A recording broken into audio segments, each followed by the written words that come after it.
오늘 이 시간은 지난 시간에 이어서 환단고기 진서론, 제목은 반박할 수 없는 진서의 가치 증명이라고 했습니다. 네, 환단고기 초간본은 1911년에 이제 출간이 되었습니다. 그리고 지난 시간에 말씀드렸듯이 환단고기의 구성은 삼성기 상하, 단군세기, 북부역이 태백일사로 이루어져 있고 안암로, 원동중, 이암, 범장, 이맥과 같은 그 저자에 대한 어떤 거짓과 매도 이런 것이 굉장히 심하다라고 하는 것을 말씀을 드렸습니다.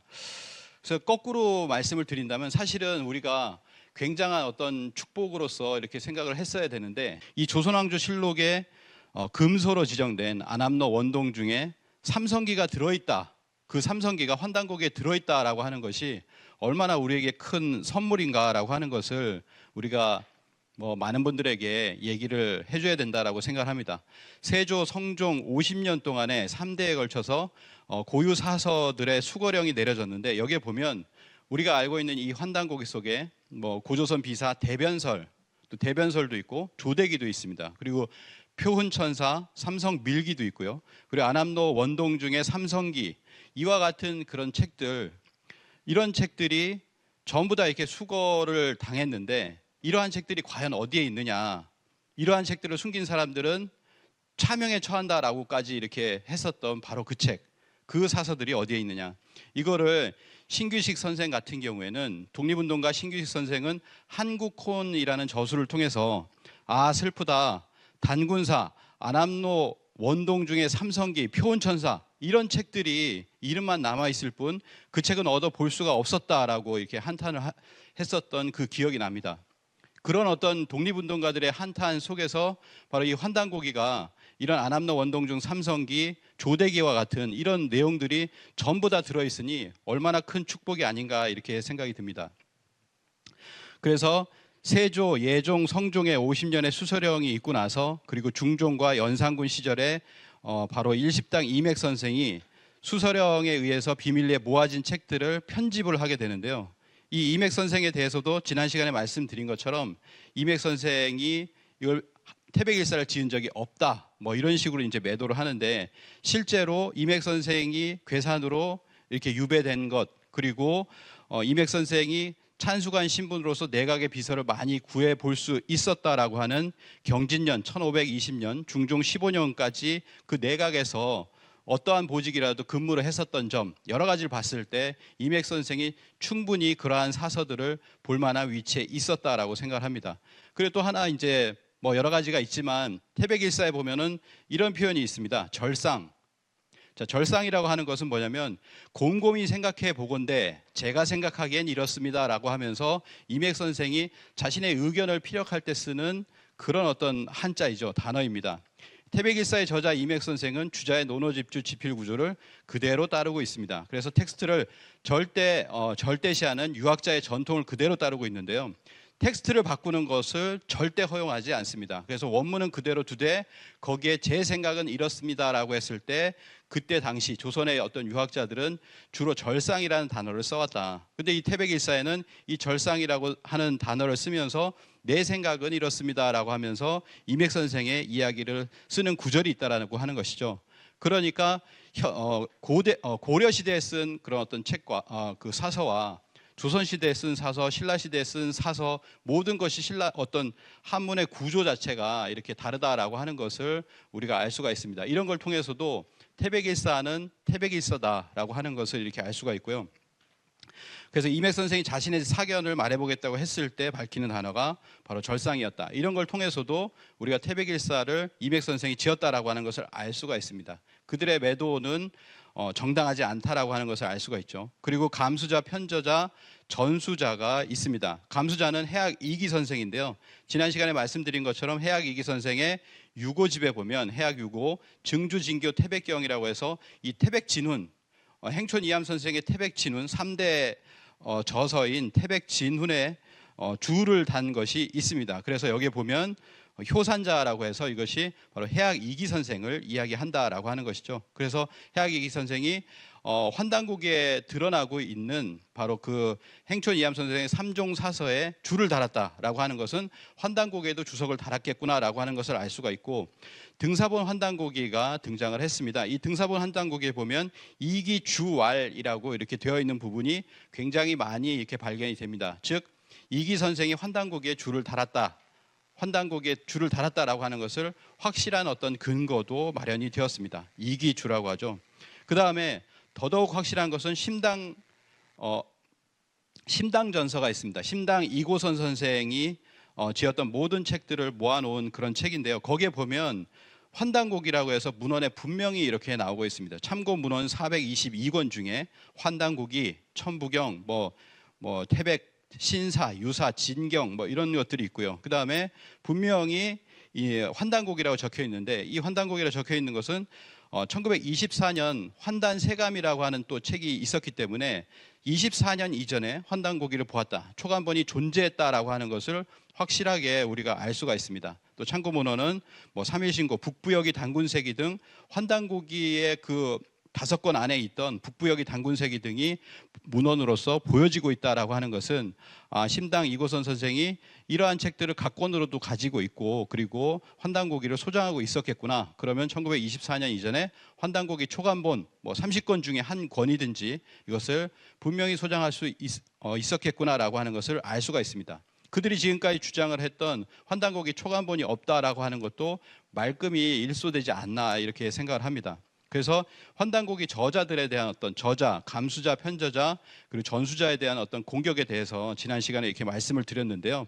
특히 다나케에 대한 공격, 다나케라고 하는 것은 단다나케라고 하는 것을 만들기 위해 전신으로서 설정한 것이다. 다나케는 원래 없었다라고 하는데, 독립운동가 오봉록 지사가 다나케의 존재를 이야기하고 있습니다. 자신이 독립운동을 했었던 이 천마산대에 60여 명의 독립운동가들의 행적을 적어놨고요. 그 중에서 뭐냐면은 바로 천마산대 대장인 최시흥 장군이 3대 회장이었다. 다나케 3대 회장이었다. 그리고 그의 동생인 최시찬은 바로 그 다나케 재정 보조에 주력했다라고 하면서 이들이 분명히 다나케의 활동을 했었다라고 하는 것을 알 수가 있고, 3대 회장이 있었다는 건 바로 1대 회장과 2대 회장이 있었다는 겁니다. 그건 분명히 해학 이기 선생과 계연 선생이 될 수밖에 없는 것이고요. 그리고 마지막으로 60여 명의 그 천마산대 독립운동의 마지막 부분에 바로 이유립 선생이 바로 이 천마산대에서 대만 통신원으로 14살에 이렇게 활동을 했다라는 것도 이렇게 적어놓고 있다라고 하는 것입니다. 이 모든 것을 부정을 하려면 독립운동가들이 증언하는 모든 것을 부정해야 된다라고 하는 것이죠. 그러니까 말이 안 된다라고 하는 것이고요. 바로 이 다나케가 실제로 이렇게 존재했고, 그것을 계승해서 단다나케를 이유립 선생이 1960년대에 열었다라고 하는 것이 맞다라고 하는 것입니다. 그래서 지난 시간에 이러한 부분을 이렇게 말씀을 드렸고요. 최근에 벌어지고 있는 이제 세태를 한번 이렇게 조명해 보고 진서론으로 들어가도록 하겠습니다. 중국의 동북공정은 계속되고 있다라고 하는, 실질적으로는 계속되고 있다라고 모두가 보고 있죠. 그리고 지금은 문화공정이다 또는 문화침탈이라고까지도 얘기를 합니다. 한복도 있고요. 여러 가지 사건들이 있었습니다. 한복도 있고, 그 다음에 김치공정이라고 해서 김치에 대한 어떤, 자신들이 이제 김치의 어떤 종주다라고 이야기하는 것에 사실은 근거가 뭐냐. 여기 이제 프라하에 김치를 만들어 먹는 외국인 안나라고 있습니다. 프라하 안나 채널이라고 하는데요. 자, 이분은 프라하에 사시는 외국인인데 한국어를 합니다. 그리고 김치를 먹는 이런 먹방 같은 거를 이렇게 보여줬는데 중국인들이 댓글을 달았죠. 그것을 보면서 이제 설명을 하는 거예요. 그 설명에 보면 뭐라고 나오냐면, 너는 동아시아 역사를 전혀 모른다. 중국, 한국 역사를 전혀 모른다. 속국인 걸, 한국이 속국인 걸 너만 이해하지 못한다라고 하면서 중국인들이 공격을 하는 거예요. 그래서 중국인들은 그럼 뭐라고 배웠냐면 한국이 중국의 속국이라고 그들은 배워왔던 겁니다. 그것이 이제 궁극에 가서는 2017년에 시진핑 주석이 트럼프 대통령에게 한국은 사실 중국의 속국이었다. 이 한국이라고 하는 것은 북한이 아니라 남북한을 얘기한다라고 하면서 10분간 역사 교육을 받았다라고 하는 것을 트럼프 대통령이 얘기를 했잖아요. 그래서 한국은 사실 중국의 일부분이었다, 속국이었다라고 하는 얘기를 저 위에 그 대통령부터 해서 주석부터 해서 저 아래에 민중들까지 모두가 이렇게 이야기를 하고 있다라고 하는 것을 우리가 다 알고 있습니다. 그리고 이것을 이제 선전공정 홍보를 하는 대대적인 홍보를 통해서 한반도는 대대로 중국의 땅이다. 19세기가 독립했다. 이런 이야기들이 2020년도에도 뉴스에서 속속들이 이렇게 계속 나오고 있거든요. 그러면서 무슨 교과서라든지 교재라든지 또는 세계사 책들 이런 곳에 전부 어떤 중국의 어떤 역사 관점으로 우리 역사가 쓰여지고 있었다라고 하는 것이죠. 저도 이제 말씀을 드렸지만 해외에서 이제 역사 강의를 할 때 보면은 그 토로를 하는 거예요. 학생들도 토로를 하고 미국에 있는 LA의 아주머니도 토로를 하는 것이 너희 한국은 중국의 속국이었어라고 하면서 그런 얘기들을 엄청 많이 들었다. 그냥 한 사람에게 들은 게 아니라 엄청 많이 들었다라고 하는 거예요. 그래서 화가 나서 반박하고 싶었지만 반박할 수 없었다. 자기가 역사를 모르니까. 그래서 이런 이야기들을 하는데 그것이 지금의 어떤 역사 현실이라고 하는 것이죠. 게다가 지금은 일본의 역사 침탈도 가속화되고 있습니다. 자, 어제짠가요? 존 마크 램자이어라고 하버드대 교수인데요. 3월에 출간 예정인 어떤 책에서 이렇게 얘기합니다. 태평양 전쟁에서의 성계약이라는 논문을 통해서 위안부 여성들이 고용주인 위안소와 계약 관계에 있었으며 그 계약 관계에서 상호작용이었다. 뭐 이런 식의 게임 이론의 논리로서 얘기를 했다라고 합니다. 자, 이 존 마크 램자이어라고 하는 사람이 누구냐면 사사카와 재단이라고 많이 들어보셨을 거예요. 친일파를 양육하는 사사카와 재단이라고 하는데 지금은 일본 재단이라고 합니다. 니폰 뭐죠? 니폰 재팬 파운데이션이라고 합니다. 그래서 일본 재단에 마크 램자이어 교수의 이름이 보이는 것을 이렇게 확인을 할 수가 있고 이 사람이 일본에서 살고 일본에서 교육을 좀 많이 받고 그다음에 일본에서 훈장까지 받은 사람입니다. 근데 하버드대 교수라는 직함으로 이런 식으로 이야기를 하니까 일본에서 대서특필을 하고 그걸 우리나라에서 이제 받아 썼던 것이죠. 그래서 그런 어떤 모습을 볼 수가 있습니다. 그래서 이러한 어떤 친일 재단이라든지 이걸 통해서 그런 어떤 친일 교수들, 뭐 석학들 이런 것들이 양성이 우리나라에서 신친일파라고 하는 친일파가 양성이 되고 있다라고 하는 것이고요. 최근에 또 우리가 주목해야 될 사람이 앤드류 로기라고 하는 사람입니다. 로기, 뭐 로지가 아니라 자신은 로기다 이렇게 얘기를 했다고 하는데 앤드류 로기라고 하는 사람이 있는데 헬싱키 대학의 교수입니다. 한국학과 교수예요. 한국학과 교수가 굉장히 이제 위험한 것이 뭐냐면 한국학과끼리도 서로 교류를 하잖아요. 그리고 영어 논문으로 이렇게 논문으로 펴면서 이 사람의 전공이 뭐냐면 유사역사학입니다. 사이비 역사학. 한국의 사이비 역사학이 이 사람의 전공이에요. 언제부턴가 그렇게 됐습니다. 그래서 그쪽의 논문들을 2017, 18, 19, 20년 이렇게 해서 계속해서 써나가고 있다라고 합니다. 그래서 2020년에 논문을 보면 The Tide Turns South Korean Critics of Ancient 저게 pseudo history, 유사 역사학이라는 뜻이죠. 고대 한국의 유사 역사학, 뭐 그것의 흐름이 바뀌었나, 뭐 이런 뜻이죠. 그래서 자기가 알기로는 그런 뭐 유사 역사학의 흐름이 있었는데 그걸 비판하는 책들이 우후죽순 나오고 있다라고 하면서 이제 이문영의 책 이런 것들을 칭찬을 하고 있는 내용이죠. 그런 어떤 논문, 뭐 에세이라고 하는데 그런 논문을 이렇게 썼습니다. 거기에 보면 뭐 2016년, 17년 이후에 나왔던 이런 어떤 유사 역사학 비판 또는 뭐 사이비 역사학 뭐 이런 책들이 전부 다 이런 책들을 이렇게 소개를 하고 있거든요. 국내에 머물러 있는 것이 아니라 글로벌하게 위소론 대응을 해야 된다. 이 식민사학에 대해서 그리고 우리 역사가 얼마나 사실은 외국은 잘 모르니까요. 우리 역사가 얼마나 식민지를 겪으면서 왜곡되었는지부터 확실하게 외국에도 이렇게 이해를 시켜야 된다라고 생각을 합니다.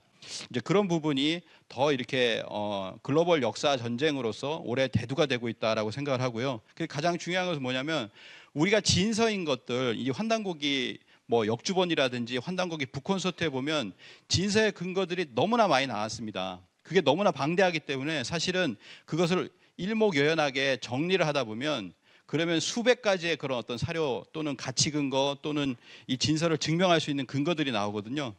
제가 이번에 정리를 하면서 이 환단고기 예전에는 그랬어요. 환단고기의 그 사료 가치를 증명할 수 있는 것이 뭐 100가지, 300가지가 된다. 이렇게 이야기를 했었는데 정리를 하다 보니까 이거 1000가지 정도는 되겠다. 1000가지 이상 되겠다라고 하는 그런 생각이 들었습니다. 한 문장 한 문장에서 우리가 따담아서 그거에 대한 어떤 역사 문헌이나 이것을 비교해서 나아간다면 사실 여기 있는 모든 분들이 1년에 한 개씩은 찾을 수 있다라고 생각을 해요. 저도 제가 좀 비교를 해서 처음으로 찾았다라고 하는 게 한 10가지는 되는 것 같거든요. 그 정도로 지금도 무궁무진하게 환단고기 역주본 공부를 하면서 조금씩 또는 뒤에 있는 어떤 주석이라든지 이런 것을 보면 거기에서 근거가 되는 것을 확실하게 이렇게 찾을 수 있는 부분이 굉장히 많이 있다라고 생각을 합니다. 그래서 그런 부분이 앞으로 오는 어떤 학술 대회 이런 부분에서도 그런 걸 하나 찾아서 그런 것들을 같이 함께 이렇게 공유하는 그런 어떤 대회 이런 것이 항상 이렇게 되었으면 좋겠다라는 생각이 듭니다. 자, 지난번에 말씀드린 것처럼 진서론 그 논문이 90%일 정도로 진서에 대한 근거가 굉장히 많다라는 것이요. 결론을 내리자면 환단고기는 확실히 진서입니다. 라고 하는 것을 결론을 내릴 수가 있습니다. 자, 이런 이야기가 있었죠. 우리가 이제 많이 이렇게 인구에 회자되는 이야기인데요. 서울대 철학과 초대 교수였던 박종홍 박사가 독일의 세계적인 철학자 마르틴 하이데거의 초청을 받고 자택을 방문한 적이 있었다. 이때 하이데거가 이렇게 얘기합니다. 교수님, 천부경을 좀 설명해 주십시오. 한국 철학에는 이 위대한 것이 있다고 하는데 천부경을 모르겠습니다. 천부경을 설명해 주세요라고 하니까 자신은 서양 철학을 전공해서 아무것도 모릅니다라고 하니까 굉장히 실망했다라고 하면서 어떻게 보면 그 이후로 어떤 박종홍 교수의 어떤 논문이나 여러 가지 보면 한국 철학적인 어떤 사상적 변환, 그거에 어떤 큰 심한 어떤 충격을 받지 않았나라고도 생각이 되는데요. 나무위키에는 이렇게 나옵니다. 서울대학교 박종홍 교수가 60년대 서독을 방문했는데 하이데거에게 면담을 요청하였으나 결국 만나지 못하고 돌아온 적도 있었다라고 하는 식으로 해서 만나지 못했는데 어떻게 그런 얘기를 하냐라고 하는 것이죠. 그런 이야기를 대놓고 이렇게 하고 있습니다. 마치 이것을 보면 진짜 만나지 못했구나. 만나지도 못했는데 어떻게 그런 어떤 천부경 얘기가 오고 갈 수 있었겠어라고 대중들이 생각하게 현혹을 시키고 기만을 하는 겁니다. 자, 이것이 이 강신호라고 하는 동아제약의 명예회장의 증언이 없었다면 이게 맞구나라고 생각할 뻔했어요. 근데 2012년인가요? 이코노미 조선에서 이거 강신호 동아제약 회장을 인터뷰를 하는 과정에서 그 집에 가보니까 저 빨간 곳에 보니까 사진이 있더라는 거예요. 저 사진을 확대를 해보니까 뭐냐면 강신호 회장이 바로 그 하이데거를 만난 겁니다. 그러면서 얘기하는 것이 뭐냐면 자신이 독일 유학 시절에 하이데거 교수를 만나게 됐는데 1956년이다. 이때 박종홍, 이문호 전 서울대 교수, 서동익 전 중앙대 교수와 함께 찾아갔다. 그래서 실존을 주제로 이야기를 나눴다라고 하잖아요. 그게 이 빛바랜 사진이 가장 아름다운 추억이다. 이렇게 이야기를 하고 있습니다. 여기에 누가 들어가냐면 박종홍 교수가 들어가잖아요. 그러면은 박종홍은 그때 그럼 1956년에 어떤 신분이었냐? 한국철학회 회장이었어요. 그리고 서울대 교수였습니다. 그러면 한국철학회 회장입니다라고 자기를 소개를 했겠죠. 그러면 한국철학에 조예가 있으신 분이구나라고 하면서 천부경을 물어봤을 수 있겠구나라고 하는 강력한 추정이 가능합니다. 지금까지 돌고 있는 것이. 근데 이런 것들을 갖다가 나무위키라든지 이런 데서 그냥 선언적으로 마치 못 만난 듯이 이렇게 이야기를 하고 있다라고 하는 것이죠. 제가 이 일화를 왜 얘기를 하냐면 이거 하나만 통해서도 보면은 그 환단고기 위설론자들의 어떤 행태를 볼 수가 있다라고 하는 것을 말씀드리고 싶었습니다. 그래서 진설을 증명할 수 있는 그 여러 가지 자료를 보겠는데요. 제가 봤을 때 오늘 정리한 거에 한 10배에서 20배 이상은 더 증명할 수 있는 것이 있다. 시간이 있다라고 하면은 그래서 한 10시간이나 하루 정도는 계속해서 이 진서에 대해서 이야기할 수 있겠다라고 하는 그런 생각이 들었습니다. 그 정도로 방대하다라고 하는 것이죠. 그중에 일부만 말씀드리도록 하겠습니다. 환단곡의 증명, 천문학적 검증. 단군 조선 시대에 보면 천문 기록들이 있습니다. 이 천문 기록은 단군세기와 단기 고사에 있는 내용들을 모았는데요. 모았을 때 우리가 확인 가능한 것이 한 12~13가지 정도가 있다라고 보통 이야기를 합니다. 자, 그 중에서 가장 중요한 것이 뭐냐면 천문학적 근거로서 무진 50년 오성치루가 있습니다. 무진 50년에 오성의 루 주위에 모였다라고 하는 것이죠. 이게 BCE 1733년입니다. 1993년 박창범 라데일 교수가 논문을 통해서 단군 조선시대 천문현상 기록의 과학적 검증이라는 논문을 통해서 이것을 확인을 했었죠. 그리고 박창범 교수님은 현재는 한국 천문학 회장을 하고 계신데 그런 어떤 직분에서 단군세기의 오성치루 기록을 사실상 재확인한 바 있습니다. 그동안의 어떤 압력, 강단 사학계의 어떤 압력을 통해서 사실은 이 단군세기의 별자리 같은 것을 자신의 강의 시간에 얘기하지 않았던 것이 수년의 세월이 있었다라고 하는 것을 저희가 확인을 해볼 수가 있는데요. 근데 2019년에 다시 한번 이 단군세기에 이것이 맞다라고 하는 것을 재확인을 이렇게 했습니다. 그리고 전 한국 천문연구원장, 3, 4대 천문연구원장인 박석재 박사님께서도 이거에 대해서 자신의 어떤 천문학자라고 하는 직을 걸고서 이렇게 말씀을 드린다라고 하면서 오송치루는 맞다라고 이렇게 말씀을 해주셨죠. 최근에 도올 김용옥 선생은 이런 이야기를 했습니다. 이 박석재 박사님한테서 이런 이야기를 들은 거예요. 박석재라고 하는 분은 완전히 우리나라의 천문학의 대가인데요.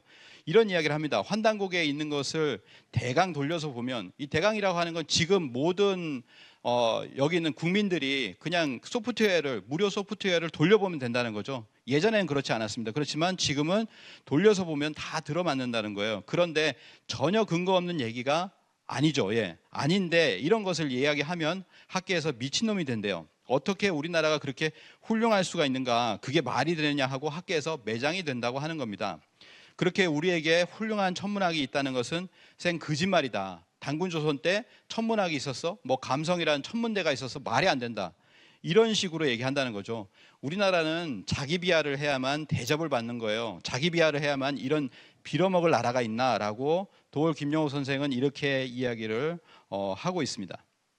자, 오성치루가 그래서 이게 맞으니까 뭐냐면은 천문학도도 아닌 사람들이 뭐 갖은 조사를 다 해가지고 일단 루에 모이지 않았냐 이런 식으로 얘기를 합니다. 우리가 알고 있는 것처럼 28수에 보면은 각항저방 신미기 주여 위실벽해서 루가 있습니다. 이 루에 모였다라고 하는 거지, 실제적으로 보면 루가 아니라 아래쪽에 있는 성에 모였다. 그래서 오성취성이다 뭐 이렇게 이야기를 합니다.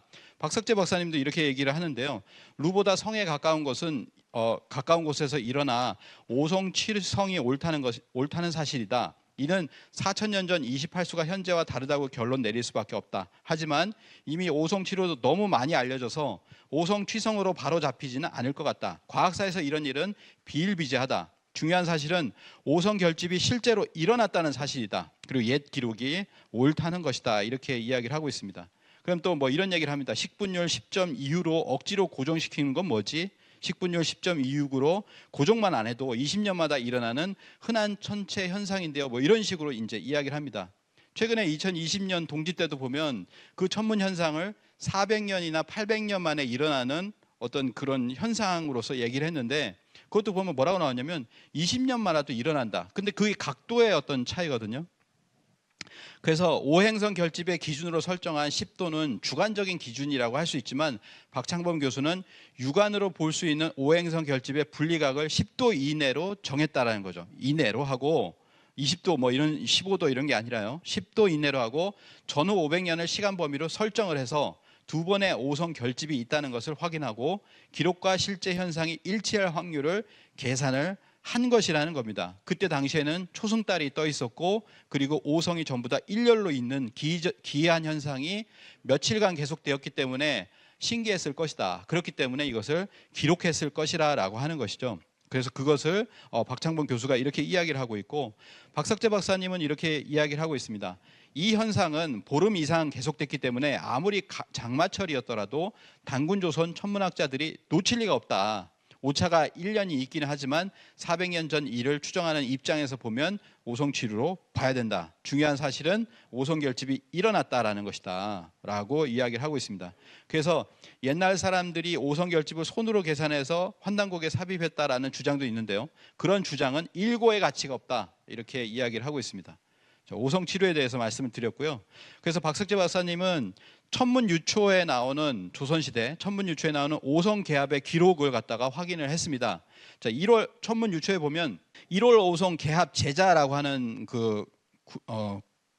그런 구절이 있는데요. 1월 오성이 자에서 합쳐졌다 뭐 이런 뜻이죠. 그래서 천문유초에 보면 이것이 전욱고양의 시절이다. BC 2513년에서 2436년 사이가 이제 전욱고양의 시절인데, 그 사이에 그럼 1월 오성이 합쳐진 그런 시간대가 있느냐라고 하는 것을 확인을 해봤다라는 거죠. 해와 달과 오성이 자방에서 합하였다라고 하는 것입니다. 이것을 해 보니까 결국에는 뭐냐면 자방에서 합쳐진 것을 확인을 했다라고 하는 것이죠. 그래서 세계 환단학 계제 2017년 12월에 게재한 바 있습니다. 자, BC 2467년 전후를 조사하니 3년 전인 BC 2470년 9월 새벽 5성 개합이 있었음을 알 수 있었다. 5성이 28수 각 별자리 주위에 모였던 것이다. 그래서 이것을 5성 취각이라고 이렇게 명명을 했었는데요. 이것이 확인된 것은 무엇이냐면 이 시절이 언제냐면 바로 전욱고양 시절입니다. 이 전욱고양의 시절은 바로 배달국 시절이죠. 배달국 시절이니까 배달국 시절에도 이런 천문 관측이 있었다라고 하는 것을 알 수가 있고, 또 하나는 배달국도 존재했다라고 하는 것을 알 수가 있습니다. 또 하나 최근에 이제 논문을 발표하신 것이 있는데요. 단군세기 일식 기록으로 본 단군조선 첫 수도의 위치입니다. 자, 단군세기에 보면은 일식 현상이 세 번이 있습니다. 세 번이 있고 오송치로 한 번, 조수가 한 번 있습니다. 그래서 일식 기록이 세 번이 있는데 이 중에서 2세 부르단군 때에 어떤 일식을 갖다가 조사를 한 것인데요. 자, 부르단군은 재봉시일 일식이다. 그러니까 그 부르단군께서 이날 돌아가셨다. 이날 돌아가셨는데 이날에 일식이 있었다라고 합니다. 이러한 일식이 그때 일어났다라고 하는 거예요. 그래서 천문 소프트웨어인 스테리나잇을 통해서 BC 2186년부터 2179년까지 8년에 걸쳐서 일식 현상을 조사해 보니 BC 2181년 8월 30일에 일어난 금환 일식만이 동북아에서 관측이 가능했다.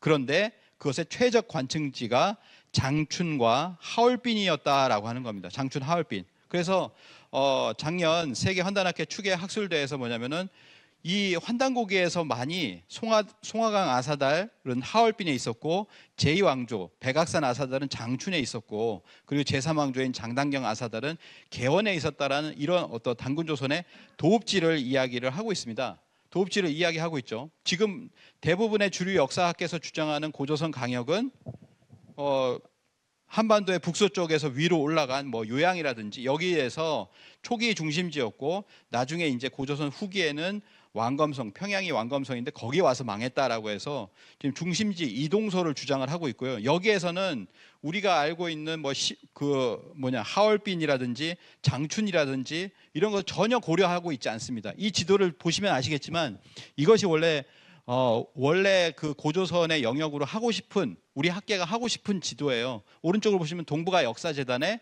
고조선 지도입니다.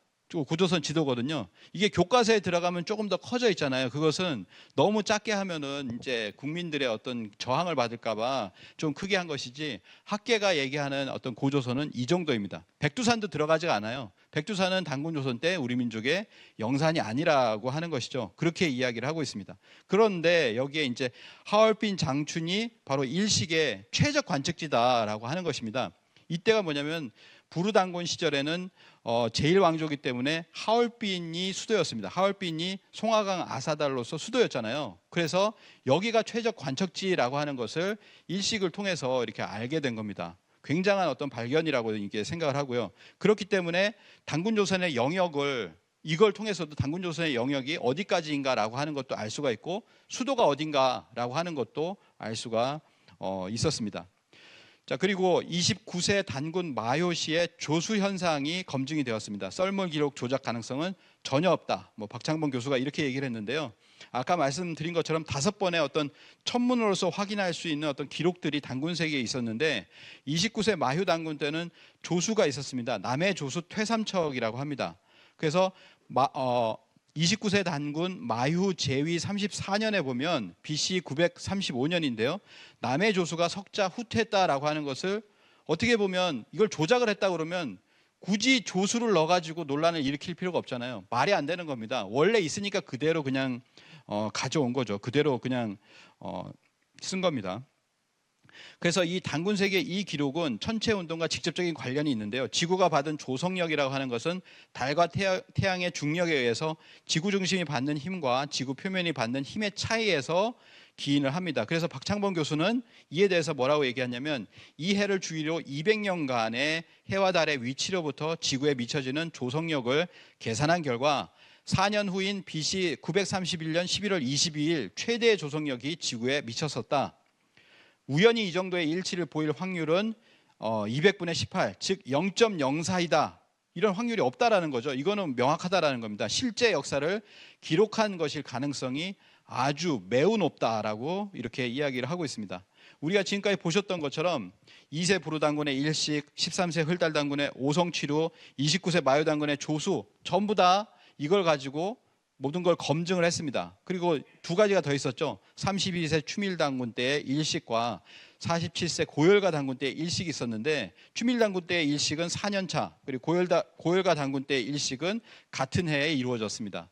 그러니까 이것은 뭐냐면 모든 일식이라든지 이런 것이 어디 뭐 일식을 갖다 여기쯤 해가지고 일식 한번 일어나게 이렇게 써야 되겠다, 추가를 써야 되겠다, 이런 것을 한 것이 전혀 아니라고 하는 것이죠. 그래서 환단고기의 천문 기록은 확실하게 증명이 되었습니다. 사실 이거 하나만 가지고도 환단고기는 연구되고 그것은 신뢰를 받아야 되고 그리고 진서에 가깝다라고 하는 평을 내려야 되는 것입니다. 과학이기 때문에. 그런데 그 학계는 그렇지 않다라고 하는 것이죠. 반박을 하려고 하고 압력을 넣으려고 하고 이런다는 것입니다. 그래서 더 많은 것을 좀 더 알아보도록 하겠습니다. 7세 환인의 기록, 아까 말씀드린 것처럼 처음에 환국부터 보도록 하겠습니다. 7세 환인의 기록이 있는데요. 이것은 1924년 환단세감에도 기록이 되어 있다. 이건 뭐냐면 환단고기에만 기록되어 있는 게 아니라고 하는 것입니다. 환단고기에만 기록된 것이 아니라 심당 이고선 선생의 바로 이 심당 전서에 보면 1924년에 환단세감이 있고 1952년에 홍익대전, 65년에 단서대강, 이런 것들을 전부 다 모아서 81년에 이렇게 낸 것인데요. 이 환단세감에 보면 이렇게 나와 있습니다. 갑자년이죠. 갑자년 10월이라고 이렇게 서문을 쓰셨어요. 이건 뭐냐면 갑자년이 60년 이후에 84년이 될 수 없기 때문에 이것은 1924년이라는 거죠. 이 24년에 썼던 환단세감에 보면 안파견 환인, 커발한 환인부터 해서 혁서 환인, 주양 환인 이렇게 뭐 쭉 해가지고 7명의 환인께서 이름이 적혀 있다라고 하는 겁니다. 우리가 뭐 7세 환인이라고 하면은 삼성계에서 확인을 할 수가 있었잖아요. 그래서 환단고기를 통해서만이 확인할 수 있을 줄 알았는데 24년 환단세감에서도 확인이 가능하다라고 하는 것이죠. 그것을 알 수가 있고요. 그 다음에 이제 2세가 혁서환인입니다. 2세 혁서환인은 이제 그들은 이렇게 얘기합니다. 뭐 장자에 적혀 있는 걸 뺏겼다, 뭐 이런 식으로 얘기하는데 그런 것이 아니죠. 우리는 그런 거에 신경 쓸 필요가 없습니다. 우리가 혁서환인이라고 하는 분이 장자에도 확인이 된다, 이렇게 우리가 봐야 되는 거죠. 그래서 혁서시 시절에는 백성들이 편안히 살면서 다스림을 몰랐고 여행을 하지만 가야 할 곳을 모르고 젖을 물고 기뻐하는 아이들처럼 배를 두드리며 놀았으니 백성들이 할 수 있는 것이란 이것뿐이었다라고 해서 바로 이 황국 시절에, 환인 시절에 그 시절의 어떤 태평성대 시절을 이야기하고 있습니다. 그리고 이제 18세기에 지광환 선생이 편집한 지시 홍사에 보면 또 이제 이렇게 나오죠. 중국 상고 시대부터 해서 명나라까지의 역사를 적은 건데 여기에 혁서시라고 하는 부분이 나오고요. 그 다음에 필사본 역대도라고 하는 것이 있습니다. 19세기에 보면 여기에도 보면 혁서시라고 나옵니다. 물론 이것을 천황시, 지왕시 해가지고 어떤 중국의 역사로서 우리의 어떤 유학자들이나 이런 분들이 썼을지언정 그때 당시에 그 상고 시대는 전부 다 동이족의 역사잖아요. 그렇기 때문에 우리의 역사를 일부 담고 있다라고 생각을 합니다. 여기 혁서시가 들어가 있고 또 하나 이제 주양 환인할 때 주양시가 들어가 있습니다. 그래서 혁서시와 주양시, 그리고 뭐 거란에서 보면 안파견 환인의 안파견은 이제 야유라 보기에 어떤 휘로 해서 안파견이라고 했잖아요. 그래서 이 7세 환인 중에서 3대 환인의 명칭이 여기저기에 어떤 문헌에서 나오고 있다라고 하는 것이죠. 이것도 이제 증명이 되는 겁니다. 그러면은 12분국은 없느냐? 황국 12분국의 일부가 중국 사고 지도집에 서진 시기의 형세도에서 보이고 있습니다.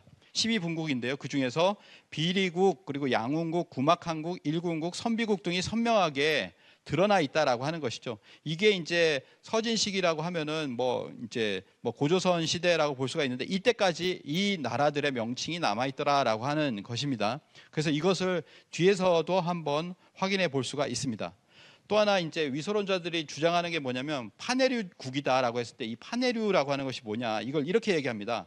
파네류라고 하는 것은 18세기 일본어 사전인 화한 삼제 도해에서 따왔다, 뭐 이런 식으로 이야기를 하거든요. 이게 거짓이라는 것을 오늘 말씀을 드리도록 하겠습니다. 이 파네류 또는 파나류라고 하는데요. 이거는 원동중의 삼성기가 고기를 인용하면서 이맥의 태백일사가 황국봉기가 삼성 밀기를 원문 그대로 인용하면서 보여주는 단어입니다. 이 고기와 삼성 밀기는 이 고기라고 하는 것은 삼성 밀기일 수 있습니다. 그래서 두 개가 있을 수 있고요. 또는 삼성 밀기일 수도 있는데 이렇게 주장하는 것은 뭐냐면 나무 위키에 보면 이렇게 써 있습니다.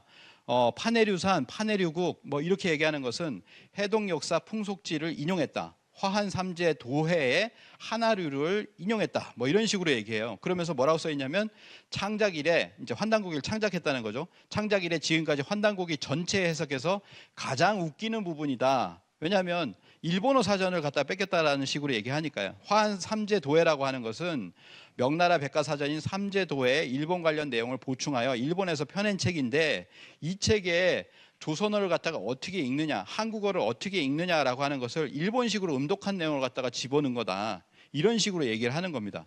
그래서 화한 삼재 도해를 보면 이렇게 나옵니다. 조선어의 일본어 발음을 한자로 표기했다라고 하면서 천은 하늘이잖아요. 하늘인데 하늘을 파나류라고 했다. 이를 이류라고 했다. 월을 어류라고 했다. 별을 배류라고 했다. 그러면 파나류 할 때 류는 뭐냐면 리을이라는 받침을 우리가 표시를 한 거예요. 그러면 뭐냐면 파날이 되겠죠. 파는 하다. 그러니까 하날입니다. 하날. 하날이에요. 하날.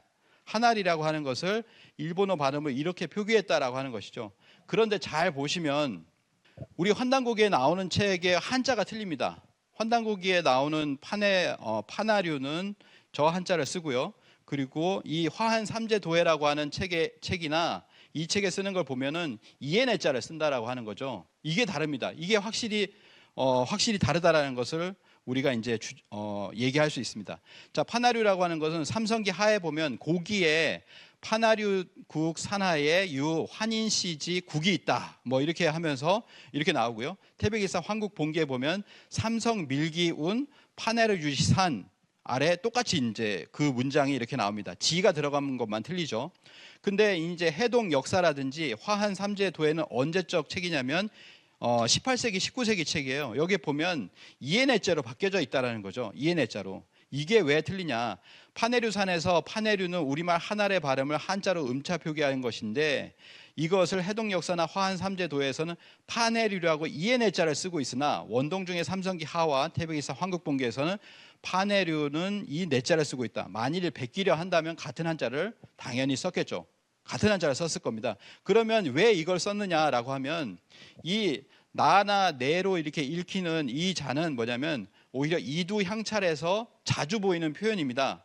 우리가 알고 있는 네무랑 있잖아요. 네무랑 또는 나무랑이라고 하는데 그게 이 글자를 써요. 예로부터 이거를 썼었습니다.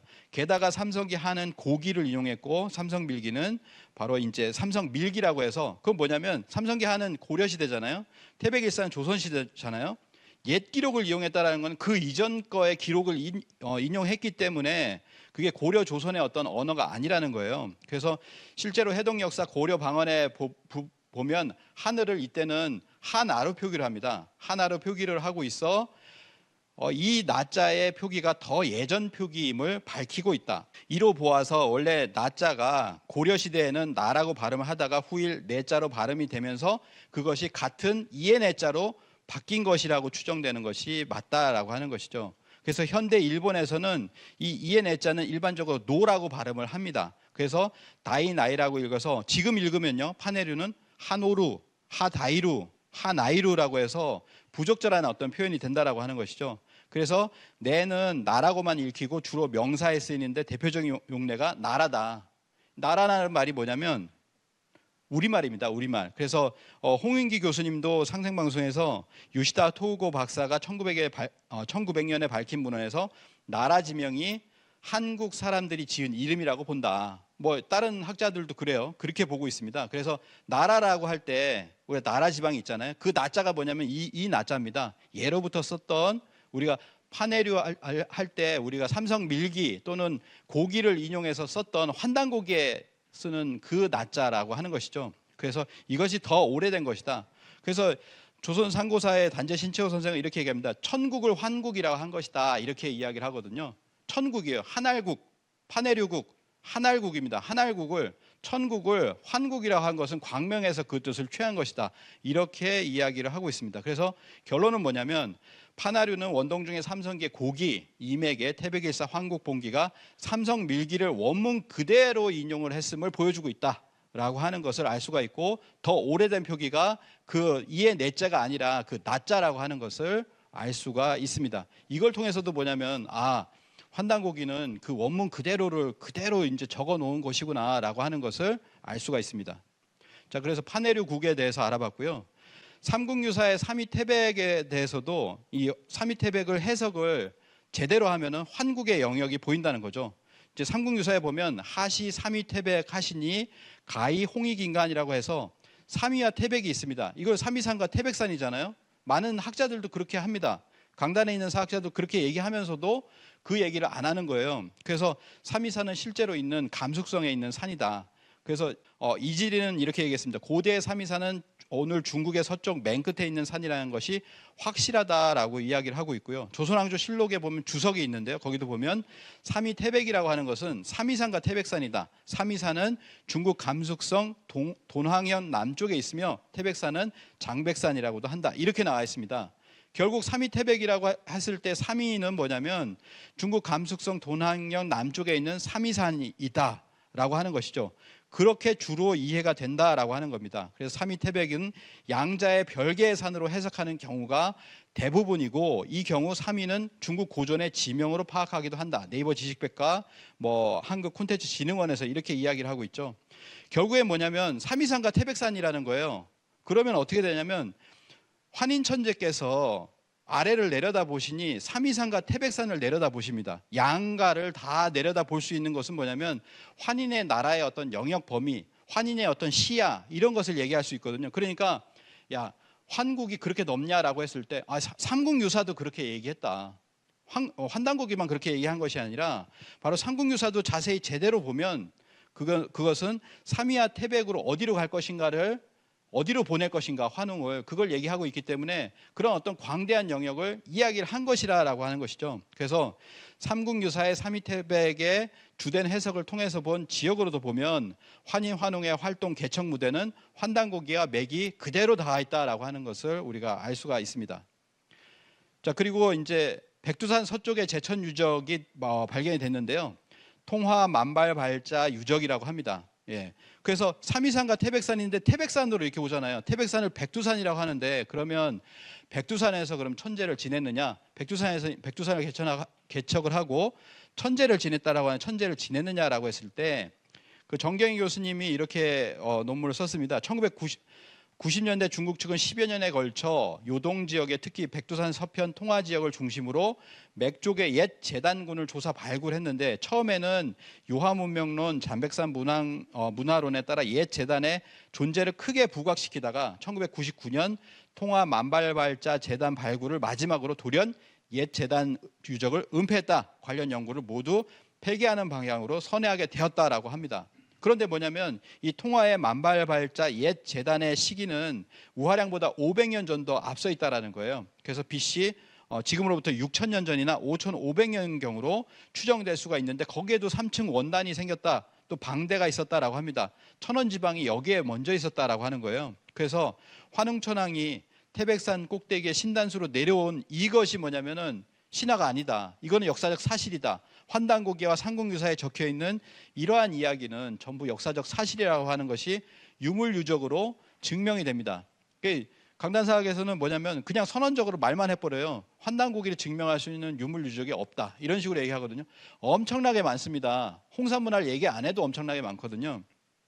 그래서 이 백두산이 있죠. 연두색으로 백두산 서편에 보면 통화라고 하는 지역이 있는데, 여기에 그런 어떤 큰 제천단이 있었다라고 하는 것이고, 이것이 500년 동안에 이제 우하량 쪽으로 이동하지 않았겠느냐, 이렇게 이제 추정을 하고 있는 것입니다. 이렇게 해서 천원 지방의 본 모습도 여기에 있었다라고 하는 것을 이야기를 하고 있습니다. 이게 이제 백두산 문명과 한민족의 형성이라고 하는, 여기에 이제 6년에 걸쳐서 연구의 최종 결과물 논문 9편이 들어가 있어요. 엄청나게 이제 방대한 어떤 논문인데요. 나중에 한번 읽어볼 필요가 있습니다. 그 다음에 알타이 지역입니다. 우리가 알타이를 많이 얘기하는데, 알타이 지역을 한민족의 뿌리 장소의 하나로서 언급한 유일한 사서가 바로 환단곡이다 이렇게 생각을 합니다. 삼위 태백을 얘기하지만 금악을 얘기하는 곳이 없잖아요.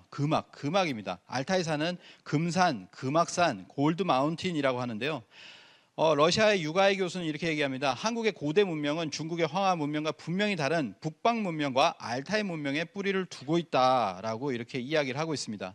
이병화 주 카자흐스탄 대사는요, 카자흐스탄의 문화공보부 장관이 이렇게 얘기를 했어요. 귀하는 단순히 카자흐스탄에 온 것이 아니고 알타이 지역에 살던 한 조상에게서 형제의 땅에서 온 것입니다. 당시 서쪽으로 이동한 사람은 카자흐인이 되고 동쪽으로 이동한 사람은 한국인이라고 불리게 된 것이다.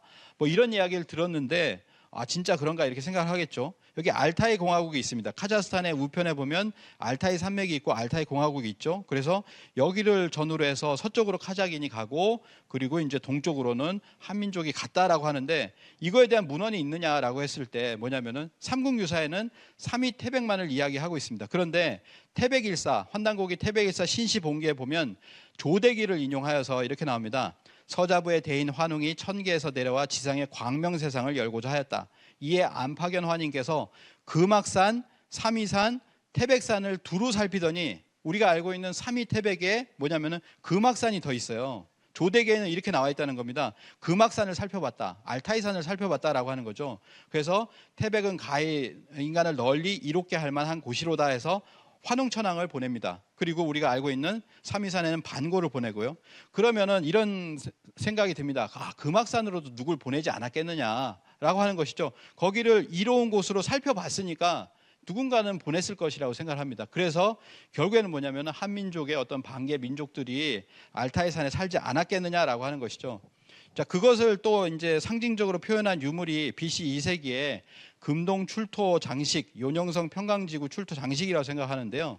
뭐 이거에 많은 해석이 이제 가해집니다만은 위에 있는 새는 뭐 삼조고다, 그냥 독수리다 이렇게 얘기를 하는데 결국 새를 토템을 하는 조이족이다. 뭐 환웅의 어떤 날개다. 그 환웅의 날개 안에서 웅족과 호족이 있죠. 웅족과 호족이 있습니다. 그리고 이 새는 웅족을 바라보고 있어요. 웅족을 지그시 바라보고 있는 모습이고 호족을 외면하고 있는 그런 모습이 보입니다. 그래서 이미 벌써 이 단군조선 시절이잖아요. 이때 이미 뭐냐면은 이러한 이야기가 있었구나. 이야기 구조, 서사 구조가 있었구나라고 하는 것을 알 수가 있고, 그리고 또 하나는 뭐냐면 오른쪽 우편에 뭐가 있습니까?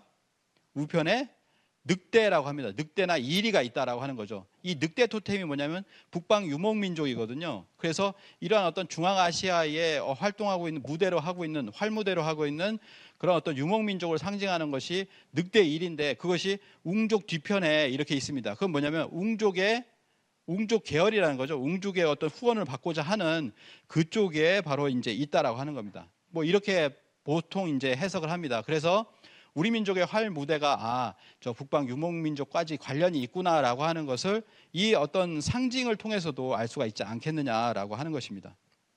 자, 환웅숭배의 근거는 일본의 백산신앙, 우리 일본 환단고기 북콘서트에서 이렇게 다 증명이 됐는데요. 큐슈 후쿠오카 현에 영원산이 있습니다. 히코산이 있고 여기에는 환인, 환웅, 단군을 모시는 그런 신궁이 있다라고 하는 것이고요. 나가노 하타노 이런 학자들은 히코산 신궁에 모시는 환웅은 한국에서 건너갔다. 그건 뭐냐면 한국에 실존했다는 거예요. 한국에 이런 어떤 역사가 있었기 때문에 건너가는 거잖아요. 그러니까 우리가 이런 것을 통해서도 여기 보면 목조상을 만들어 놨죠. 후지야마 환웅이라고 해서 환웅이라고 분명히 이렇게 쓰고 있습니다. 그리고 다마야 신사에 모셨던 후지와라 환웅, 등원 환웅이라고 해서 그 이제 그림이 있죠. 그림을 보면은 우리의 어떤 단군 왕검의 어떤 그 초상화와 비슷한 어떤 이분이 이제 환웅이시다 이렇게 이야기를 하고 있습니다. 그래서 백산 신앙, 백두산 신앙 이것이 이제 넘어가게 되고 거기에 이제 환웅 신앙, 뭐 단군 신앙 이런 것이 넘어갔다라고 하는 것을 우리가 이걸 통해서 확실하게 이렇게 알 수가 있습니다. 그래서 히쿠산을 비롯한 일본 북큐슈의 여러 산에서 백산신을 모시고 있었는데 이것이 한국 산악신앙의 영향을 받은 것이다. 한국 산악신앙은 백두산 그 위로부터 해가지고 백두산을 태백산으로 하고 그리고 남쪽으로 내려온 세력들은 또 태백산을 만들잖아요. 그래서 천재단을 또 만듭니다. 태백산 남태백을 만들고 또 아래로 내려온 사람들이 백산신앙을 가져가서 뭐가 되냐면은 일본의 히코산 이 백산신앙을 만들어냈다라고 하는 것이죠. 이러한 것이 역사적으로 보면 이러한 어떤 백두산에 개척을 한 환웅 세력이 없었다면 이런 것들이 만들어지지 않는다. 우리 역사가 증명되는 것이다라고 하는 겁니다. 그래서 태백산 환웅 신시 개척의 역사가 있었기에 그 문화가 일본으로 전달되었다. 이 환단곡에 있는 그런 내용들은 다 진실이다라고 하는 것을 알 수가 있습니다. 자, 환단고기를 증명할 유물 유적이 없다. 지금까지도 유물 유적이 나왔죠. 근데 가장 대표적인 것이 바로 홍산문화 요하문명인데요. 이것을 설명할 수 있는 유일한 사서가 바로 그 구체적으로 설명할 수 있는 것이 바로 환단곡이다라고 하는 겁니다. 그래서 홍산문화는 황하문명 바깥에 만리장성 바깥에 1000년 이상 더 오래된 그런 홍산문화가 있었는데요. 전체 홍산 문화를 보면 소화서 문화, 흥룡화 문화처럼 9000년, 8000년에서부터 쭉 내려와서 하가전 문화, 고조선에 이르는 데까지 환국과 배달과 조선에 해당되는 그런 어떤 9000년에서 뭐 이제 4000년까지의 그런 역사가 고스란히 담겨져 있는 것이 바로 이 홍산 문화, 요하 문명 또는 발해 연안 문명이라고 생각을 합니다. 그래서 이 홍산 문화의 원주인이 한국인을 조상으로 하고 있다. 한국인의 조상이라는 근거들은 이렇게 한 가지만 해도 그걸 근거가 될 수가 있는데요.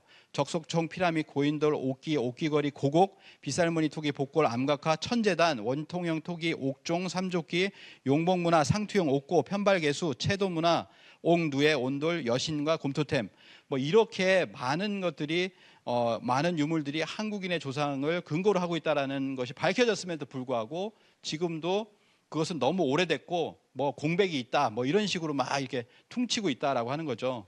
그래서 이것이 우리가 같은 문화권이었다라고 하는 것을 알 수가 있고요. 자, 우화량 여신상만 따로 보도록 하겠습니다. 우화량 여신상은 웅녀의 존재를 증명하는 동시에 환단곡의 진실성을 증명하는 것입니다. 그래서 이 우화량에 보면은 그 고속도로를 저쪽으로 해서 올라가면 바로 이 여신묘가 있잖아요. 황토로 만든 여신상이 나왔고 곰의 발 조각상, 실제 곰의 턱뼈 같은 것이 같이 발견이 됐어요.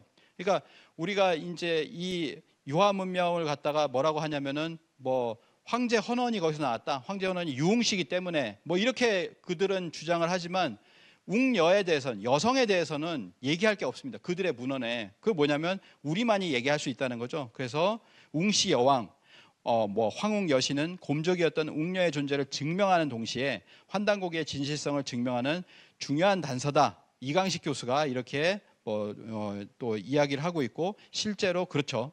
그래서 여신묘의 여신상은 인체의 3배, 2배 되는 7명의 여신상이 십자형으로 배치되어 있다. 뭐 이것도 이제 칠성문화라고 생각을 하는데요. 이러한 어떤 뭐 웅녀, 웅시녀, 웅시 여왕에 대한 어떤 기록, 그것이 뭐 삼국유사 환단고기에만 존재한다라고 하는 겁니다. 그래서 그것에 확실한 어떤 근거가 되고 있다라고 하는 거죠. 또 하나는 뭐냐면 5000년 이상 된 5000년, 6000년 전에 주문 수행을 했던 한민족의 그 모습을 설명할 수 있는 문헌이 환단곡이 뿐이다라고 하는 겁니다. 유물유적이 나왔습니다. 그래서 반가부자를 하고 수행하고 있는 여신상이 나왔고요. 그리고 가부자를 틀고 주문을 읽고 있는 입모양이 이제 주문을 읽고 있는 남신상이잖아요. 이러한 것이 나왔다라는 거죠. 그래서 이것이 5300년 전에 주문을 읽는 남신상인데 5300년 전에 주문을 읽었다? 이것에 기록이 뭐가 있느냐라고 했을 때 바로 이 환단곡에 보면 이런 얘기가 있습니다. 택 37일 하여 제천신하고 기신외물하며 폐문자수하시며 주원유공하시며 이렇게 나옵니다. 주문을 외웠다. 주문을 외웠다라는 것이 분명히 이렇게 나오잖아요. 그래서 이러한 문헌에 해당되는 그 유물이 나왔기 때문에 이건 환단고기를 증명한다라고 할 수가 있겠습니다.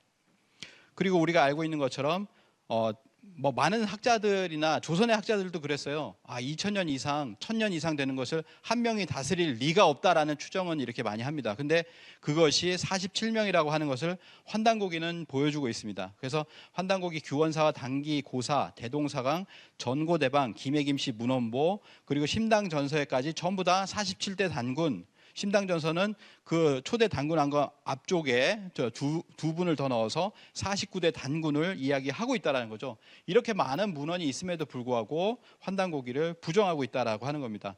자, 정고대방을 보시면 이건 인명사전인데요. 1924년에 출간이 되었습니다. 근데 인명사전의 맨 앞에 단군이 있는데 단군은 전세 47이다. 47명이 전한다는 것이 분명히 적혀 있었는데 이게 25년본하고 26년으로 가면요 삭제가 됩니다. 그래서 24년본을 고문서도 지금도 정고대왕 굉장히 많이 떠돌거든요. 몇만 원 주면 살 수 있는데 24년 걸 사야 이게 적혀 있어요. 이렇게 전세 24. 그건 뭐냐면 24년 이전에 47세 단군에 대한 인식이 있는 역사서들이 있었다, 존재했다라고 하는 것을 이야기를 합니다. 그리고 많은 문헌들이 있는데요. 단군 수명을 1908세로 적고 48세로 적는 문헌들의 비밀을 풀어줄 수 있는 유일한 사서가 바로 환단고기다라고 하는 것이죠. 그래서 단군의 수명이 신선의 나이를 살았는데 1048년이다. 이것을 적은 것이 동사강목 그리고 세종실록 제왕운기에는 이제 1928년 본기에는 38년으로 했다가 이것이 응제시주로 가면서 48년이구나라고 해서 확정을 합니다. 1048세 그리고 역대 세년간은 1048세 동국통감도 1048년이라고 얘기를 해놓고서 이건 단군의 수명일 리가 없다. 이거는 후손들이 역대로 다스린 횟수다라고 기록을 합니다. 그리고 기년 아람에는 단군의 수명은 1048세 또는 1908세라고 해서 삼국유사와 같은 1908세를 보여주고 있는 게 이제 기년 아람이고요. 여암전서 뭐 이런 것에 얘기를 하고, 그리고 삼국유사에는 이렇게 나옵니다. 이에 단군은 장단경으로 옮겨가셨다가 뒤에 돌아와 아사달에 근거하여 산신이 되시니 1908세가 되셨다. 뭐 이렇게 이야기를 하거든요. 그러니까 신채호 선생은 아까 똑같은 어떤 문구지만 이렇게 얘기합니다. 고기에 단군이 1048세, 1908세까지 장수하였던 등 여러 가지 설이 있는데 이게 불조 석가모니가 3만년, 3000년, 500년 장수하였다는 것을 모방하여 만든 말이라 반박할 가치조차 없다. 뭐 이런 식으로도 얘기를 하고 있습니다. 왜냐하면 환단고기를 못 보았기 때문에 이것을 알 수가 없는 거예요. 왜 이렇게 길게 썼냐, 한 명의 단군을, 이런 것이죠. 근데 이 단군조선의 영년은 뭐냐면 삼국유사 고조선조에 1908년이라고 써 있는 것은 환단고기 단군세기에 보면 1세 단군에서 43세 물리단군까지의 1908년을 이야기한다라고 하는 겁니다. 그래서 그 환단고기를 정리를 해보면 단군조선이 3번 변천을 하는데요. 제1왕조는 삼한이라고 해서 삼한이 있었고 1048년, 그 다음에 제2왕조가 삼조선이라고 해서 이 제1왕조와 제2왕조를 합해보면 1908년이 나온다는 겁니다. 그 제3왕조를 빼면요. 그래서 결국엔 뭐냐면 삼국유사 고조선주에 아사달과 백악산이라고 적었던 그 해에 1908년이라고 하는 것은 바로 제1왕조 1048년, 제2왕조 860년을 합한 것이다. 이때까지가 뭐냐면 삼한과 조선이었잖아요. 그 다음은 이제 부여로 바뀌었다라고 하는 거죠. 그런 어떤 인식에서 1908년이라는 게 나왔는데 이거를 신선의 나이, 단군의 나이로만 지금까지 알고 있었다라는 거예요. 이렇게 알고 있는 것을 이렇게 정리를 한 겁니다. 1948은 단군조선의 제1왕조, 1908년이라고 하는 것은 단군조선의 제1왕조와 제2왕조의 기간을 합친 연도라는 것을 확실하게 알 수 있는 게 바로 환단고기. 환단고기를 통해서만이 이러한 어떤 숫자의 비밀, 이런 어떤 뭐 몇 세를 살았다라고 하는 그 숫자의 비밀을 확실하게 알 수 있다라고 하는 겁니다. 그리고 유물을 다시 보시면 홍산문화의 유물 중에 옥루회가 있습니다. 그건 단군세기의 기록을 뒷받침한다. 자, 옥루회가 이렇게 있는데요. 그 홍산문화의 어떤 박물관에 가보면 이렇게 옥루회가 실제로 있습니다. 오한기 박물관에 보면 그런 누에 유물 그림이 있고요. 그래서 초대 단군세계에 보면 이런 내용이 있습니다. 초대 단군 왕건께서 비서갑에 사는 하백의 딸을 황후로 삼고 누에치기를 맡게 하셨다. 치잠이라고 이렇게 써 있습니다. 누에치기를 맡게 하셨다라고 하는 겁니다. 초대 단군 왕건께서 맡기셨다는 건 뭐냐면 배달국 시대부터 바로 이 누에치기가 있었다라는 것을 얘기하잖아요. 그래서 문헌적으로 봤을 때 이 옥루회라고 하는 것을 검증할 수 있는 것이 단군세기다, 환단고기다라고 하는 것을 알 수가 있습니다. 자, 우리가 이제 그 지난 부경대 환단고기 북콘서트나 이런 데서 이제 삼랑이 사무라이라는 것의 말을 원형이 이제 밝혀졌는데요. 삼랑이 사무라이다. 그 전까지는 우리가 알고 있는 거는 사무라이라고 하면은 보통 이제 사우라비가 바뀌지 않았느냐. 저도 항상 의문이었어요. 사우라비가 어떻게 사무라이로 이렇게 언어가 바뀌지? 라고 하는 생각을 했었거든요. 근데 이제 이것이 나왔다는 거죠. 그래서 지금 초대 단군 왕검 때 건설한 삼낭성이 강화도에 있습니다. 정족산성이라고 하는데 삼낭성이 원래 말이죠. 이 삼낭성은 쉽게 얘기하면 삼낭이 쌓은 성입니다. 그래서 삼낭들이 삼낭성에 기거하면서 마리산 참성전 때 천제를 지내거나 필요한 제물이나 의식 절차를 도와주는 그런 역할을 한 그런 어떤 벼슬이지 단군의 아들 셋을 뜻하는 것이 아니라고 하는 것이 사실 합리적인 말이죠. 근데 이 삼낭이 어디냐? 그걸 정확하게 적고 있는 것이 바로 환단곡인데요.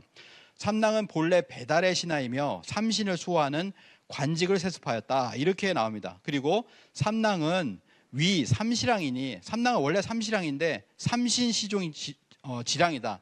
삼신과 삼신 상제님을 모시고 따르는 그런 낭도라는 거죠. 그래서 이것을 이제 풀어서 쓰면 그렇고 줄여 쓰면 삼시랑이고 이걸 더 줄이면 삼낭이라는 겁니다. 그래서 뭐냐면 삼낭이라는 말에서 삼이 사무가 됐고 랑이 라이가 됐다.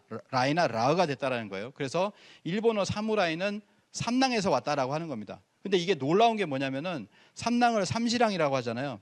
일본에 가서 사무라이에 관한 어떤 그 굿즈라고 할까요? 제품들을 이렇게 사면은 다 한 글자가 써 있죠. 모실시자를 하나 써놨습니다. 이게 모실시자를 저도 이 모실시자 써 있는 뭐 손수건 같은 거 파는데 그런 걸 이렇게 샀거든요. 그러니까 모실시를 쓰고 이거를 사무라이라고 읽어요. 그러니까 쉽게 얘기하면 모실시자를 쓰고 삼낭이라고 읽는 거예요. 삼시랑. 그래서 삼낭은 삼시랑에서 왔다라고 하는 태백일사의 이 말이 정확하게 일치한다는 거죠. 삼낭 사무라이만 나와도 일치한다라고 생각을 하는데 시자까지 똑같은 겁니다. 그래서 일본에서는 모실시 한자 하나만 그려놓고서 이거를 사무라이라고 읽는다. 사무라이의 훈독인 모실시는 삼시랑에서 나온 말이라는 걸 확실하게 알 수가 있죠. 이거를 환단곡에서 밝혀놓고 있다. 놀라운 겁니다. 물론 이것이 이제 주군을 모시는 것으로서 일본에 가서 변질이 되긴 했지만 그 용어 자체는 그대로 유지를 하고 있다는 것도 굉장히 놀랍다라고 생각을 합니다. 자, 낭야성을 보도록 하겠습니다. 낭야성. 9년 홍수 때 단군 왕검이 맏아들 부르테자를 산동성 재현에 있는 낭야성으로 이렇게 보내게 됩니다. 이 낭야는 사만의 하나인 번안의 초대왕 치두남의 아들, 치두남이 있고 그 다음이 낭야잖아요.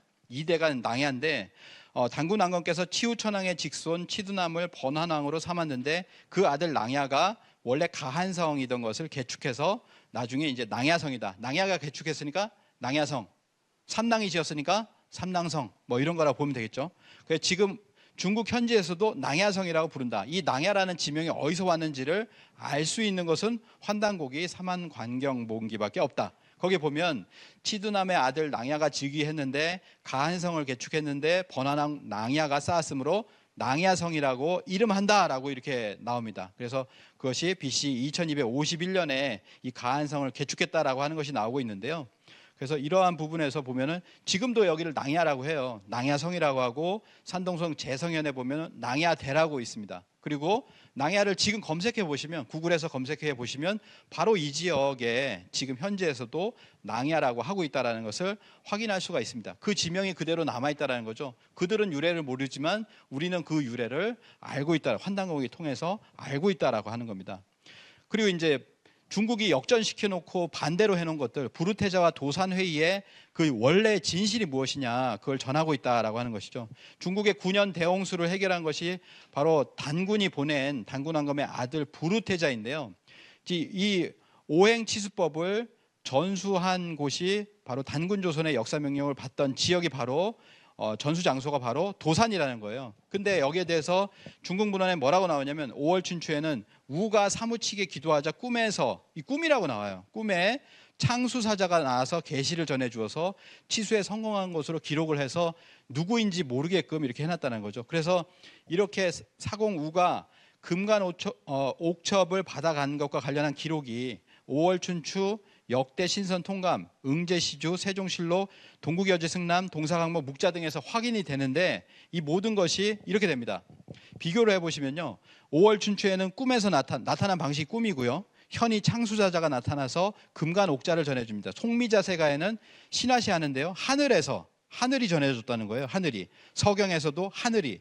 그러니까 하늘이 전해주거나 꿈으로 이렇게 표현된 것이 실제는 누구냐. 단군세기와 태백일사에는 부루테자라고 나온다. 특히 태백일사에는 북극 수정자라고도 이제 나온다라고 하는 거죠. 그래서 단재 신채호 선생은 얘기했습니다. 현이라는 건 검은색을 나타내는 거니까 이제 북쪽을 나타내고 하기 때문에 실제로는 우리를 나타내는 것을 그냥 현이라고 한 것이다 이렇게 얘기를 하고 있는데요. 그냥 부루테자라고 쓰면 참 좋겠는데, 그래서 우리나라는 뭐냐면 우리나라는 부루라는 걸 밝혔어요. 응제시주나 또는 우리나라의 그 저서들을 보면 단군은 아들 부루를 보냈는데 근데 거꾸로 나옵니다. 조회했다, 머리를 배알했다, 그리고 패백을 바쳤다 우임금에게, 이렇게 거꾸로 이렇게 나온다라고 하는 거죠. 우리나라 역사서에는. 왜냐하면 사대주의이기 때문에 그렇고 중국의 사서를 그대로 받았기 때문에 또 그렇다고 보여집니다. 그런데 역사적 진실은 무엇이냐? 단군 왕검이 우에게 전한 홍봉구주다. 우는 아버지 고니 치수에 실패하여 순임금에게 처형당한 후에 그 뒤를 이어서 나라의 치수 사업을 맡아보던 사공신분이었는데, 우는 순을 대신하여 도산회의에 참석하여 고조선의 태자 부루에게서 오행치수법이 적힌 금간옥첩을 받았다. 이 비법으로 홍수를 해결하고 인심을 얻어서 나중에 하나라를 열게 되었다. 이 은혜가 사실은 중국에 굉장히 크잖아요. 근데 모든 은혜가 다 배반되는 어떤 구조로서 뭐 이렇게 전쟁에서 졌어도 이겼다고 하고, 전쟁에서 자신들이 죽었는데 뭐 그쪽에 죽었다고 하고, 뭐 항복을 했다고 거꾸로 다 만들어 놓는 그런 어떤 역사가 있다라는 거죠. 그것만 정리해봐도 굉장히 이렇게 많을 거라고 생각을 합니다. 그래서 부르테자는 동방의 칸으로서 도산에 모아놓고, 도산에 이제 모아놓고서 홍수를 다스리는 오행치수법을 전수했다. 이게 이제 팩트라고 하는 것이죠. 이 팩트를 알려주는 것이 바로 환단곡이다. 그리고 가림토 문자와 이제 신대 문자 얘기가 있는데요. 가림토 문자가 있습니다. 가륵당군 때 삼남 을보록에게 명하여 정음 38자를 만들게 하였다라고 하는데, 신대 문자를 계속 주장을 해요. 우리나라에 가가지고 이제 다큐를 하나 찍었는데 신대 문자는 다 가짜다라고 퉁쳤어요. 그 다큐에서는.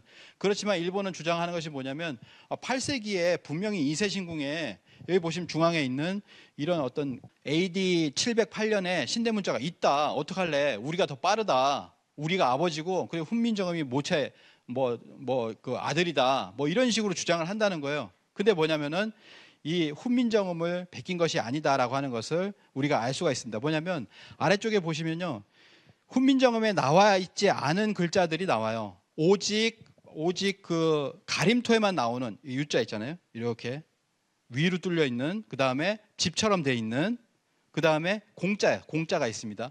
이런 글자들은 훈민정음에 없잖아요. 가림토에만 있는데 이것이 신대문자로 가면은 신대문자로 가면 다 있는 거죠. 신대문자에는 이게 있습니다. 그러면 이건 훈민정음을 베꼈다고 볼 수가 없잖아요. 그건 가림토를 베꼈다고 볼 수밖에 없습니다. 결국엔 뭐냐면 이들이 얘기하는 신대라고 하는 것은 고조선이죠. 고조선을 그때부터 뭐 고천원이라고 하고 그리고 신대라고 했습니다. 그래서 신의 시대, 그건 바로 단군조선을 이야기하는 것이다. 이렇게 보는 것이 확실하다라고 하는 것이죠. 그래서 여기 보시면 그 뒤에 여기 이세신궁에 있는 그 신대 문자들인데요, 전부 보면 훈민정음에 없는 것들이 있습니다. 이렇게 뭐 시옷되고 밑에가 이응되거나 또는 미음이 되거나 공자가 되거나 이런 것들이 전부 다 발견이 돼요. 그래서 이거는 훈민정음을 베꼈다고 할 수가 없다라고 하는 것이죠. 예, 그래서 이건 분명히 가림토를 인정해야만이 끝나는 싸움이다라고 하는 것입니다.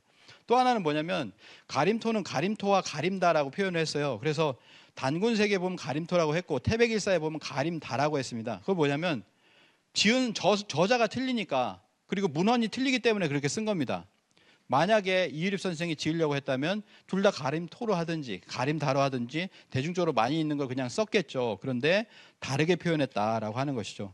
4세 오사구 당군의 조계화폐 기록을 한번 보도록 하겠습니다. 1996년에 하가즘 하층문화의 대전자 유적에서 조계화폐가 무더기로 발견되었습니다. 이게 당군세기를 보면 오사구 당군 때 주원공 패전이라고 이렇게 나오는데요, 실제로 87년에 카오리 조계화폐에서 동그란 구멍이 뚫려 있는 걸 발견했는데, 구멍이 뚫려 있는 조계화폐를 썼다라고 하는 기록은 오직, 조개화폐를 썼다는 기록은 좀 있을지 몰라요. 근데 동그랗게 구멍을 뚫은 조개화폐를 썼다라고 하는 기록은 단군세기에밖에 남아있지 않다라고 하는 거죠. 이게 발견된 유물이 아니고 뭡니까?